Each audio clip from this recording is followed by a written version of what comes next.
How will the LA Thieves proceed after bombing out of Major 1? And will the Valorant team actually match up against the NA top 3? And when is the Counter-Strike team actually going to play their first game? All this and more on this week's episode of Thieves 101. As always, if you are looking to catch up with a specific esport, please feel free to check out the chapters below. Alright, and we are going to be jumping in straight away with how LA Thieves did at Major 1. Now, the LA Thieves faced the Carolina Royal Ravens in round 1 of the Major. In the last round of the qualifiers, we lost game 5 3-2 against the Carolina Royal Ravens, so this was a great opportunity to come straight back and get some revenge. And that is exactly what we did. The hardpoint immediately started off different, as Kenny started off hot and Hydra finished off while Kenny started, winning map 1 going up 1-0. But we transitioned into the search and destroy, where the Carolina Royal Ravens started off hot, countering the LA Thieves aggression, but then after 3 rounds, Abizi absolutely took over with a 10 kill streak. I feel like the Carolina boys were absolutely shell-shocked after those first 2 maps, because they went down 4-0 in the first half of the overload. And after that, we finished out the series confidently, winning 3-0, advancing into the next round going up against the Gentlemates. Overall, the SMGs were absolutely frying, especially Hydra with a 1.4 KD, and Kenny was consistent, which was really important out of him, especially as we transitioned onto LAN. But this is what we expect against the lower tier teams.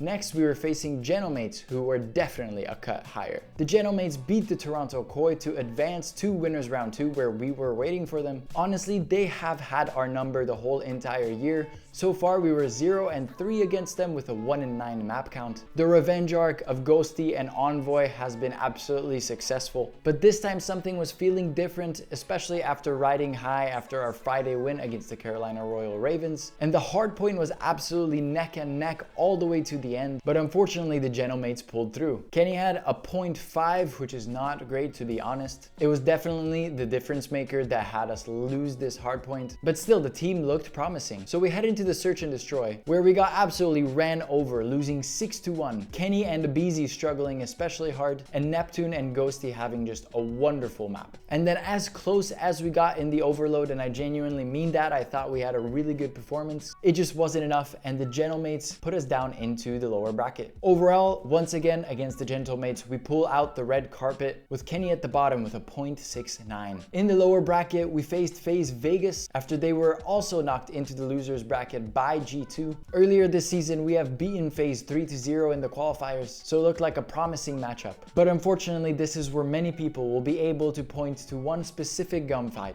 where Kenny's LA Thieves career ended. Sit from the heady, not quite able to get the win. 235, 226, draws it down low. He's able to find a second. Abizi trying to clear the field, not able to. It's a madhouse over the top of the hill. Hydra gets one, but you gotta get into contest. The Booze is watching it. He finds himself the first, no one else able to touch. And again, Abuza drags Faze back from the grave. LA Thieves at one point were up 50 points and just needed to close it out. But then this crucial gunfight loss possibly costed us game 1. Heartbreaking loss of the map 1, especially as 0-4 on the other team was having a nightmare of a map, but Kenny and Abizi were struggling hard. Then we advanced into the search and destroy, which was way closer. Hydra was absolutely awful with the breadstick, and Kenny was also struggling. Then once again, we went into the overload, down 2-0, needing a reverse sweep to stay in the tournament. But as we went down, Faze parked the bus, and even though we put a lot of pressure on them, it wasn't enough, and we lose 3-0 to go out of the tournament top 6. In this series, Kenny had a 0.63,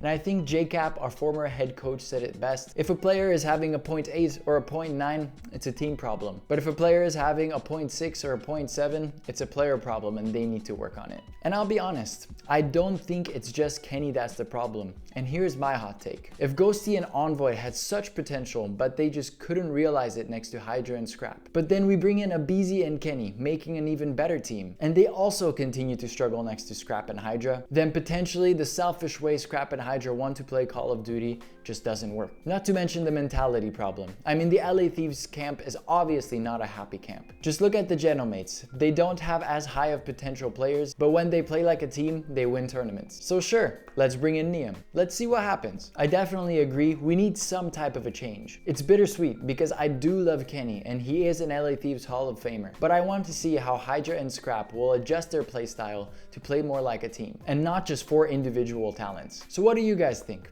Who are some potentials to replace Kenny? Is bringing in Neum gonna change anything? Is it gonna be a small change, or are we going to become a championship potential roster? And how are we going to be doing in Major 2? Let me know in the comments below. The Genomates ended up taking home Major 1 in an incredibly close grand final. And here are the final standings of Major 1 of the Call of Duty League. Here are the standings of the CDL after Major 1. All is not lost, and there is much to play for, and the fans will be behind LA Thieves till the end. We just want to see some fight. We will have a much easier schedule in Major 2, which is going to be great because we can gather some confidence, whoever they choose to move on with.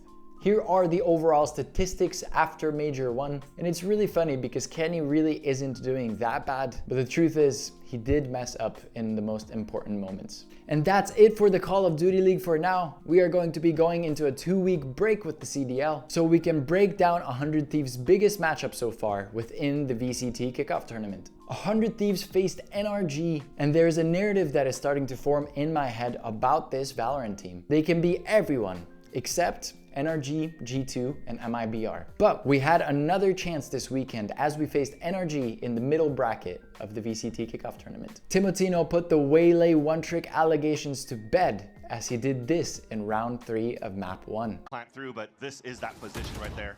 Timotino already knows, slides through. You what? And that's an opener. 100 Thieves start crunching in. This kid, look at how much attention he's drawing too. And they don't know that he's that close. He's just shaking hands with energy. Ethan. The whole first half was incredibly close, and Cryo kept us in the game, closing out the first half 5-7. You see the spray, just trying to bait him out, and Cryo gets the first blood on Ethan at least. A big one, still sitting inside the snake bite. And Brock's going to try his hand as well. Another one. Another 3K from Cryo. Then an absolute miracle happened, and we won a pistol round. And not only that, but we converted it and got the bonus, going up 8-7. But then we lost a crucial round with NRG getting a thrifty with classics, and it completely shifted the momentum with NRG taking 5 rounds in a row and then closing it out 13-9, taking map 1 of the series. We still had a lot to play for. Here are the statistics for map 1. No major underperformances in my eyes. I felt like this entire series, 100 Thieves and NRG were going round to round, one team never going up by more than 3 rounds. But then once again, a thrifty shifts the momentum. I think we could have easily won both maps, but especially map 2, as at one point we were up 11-10, which does give me a little bit of hope for the future. Here are the statistics for the entire series. Timotino with a bit of an off game, but I would definitely not define it as a bad game. We have hope as we drop into the lower bracket, and we are going to be needing to win 4 series in a row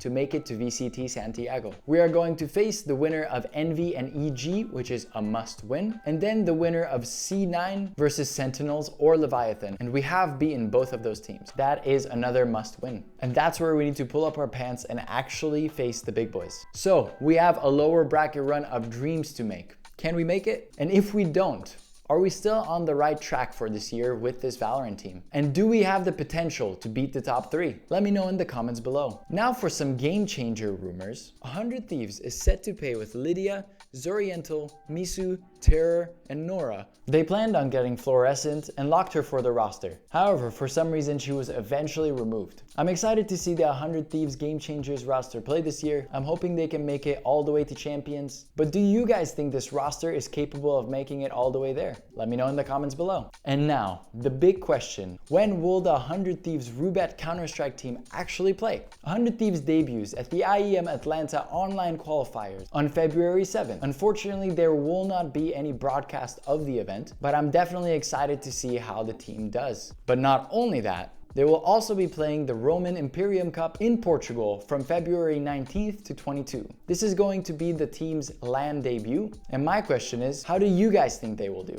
Give me some expectations and predictions in the comments below. And that's it for this week's episode of Thieves 101. I created an X community for all 100 Thieves updates. If you want to know when they play, if you want to get some updates about roster rumors, but you don't want to wait until another episode of Thieves 101, feel free to join the X community and it will be fun. We will see the Valorant team and the Counter-Strike team play on February 7th, while the Call of Duty team will take a little bit of a break. If you got all the way over here, please leave a like, please comment, and please subscribe. It really helps the channel out. My name is James. See you next week.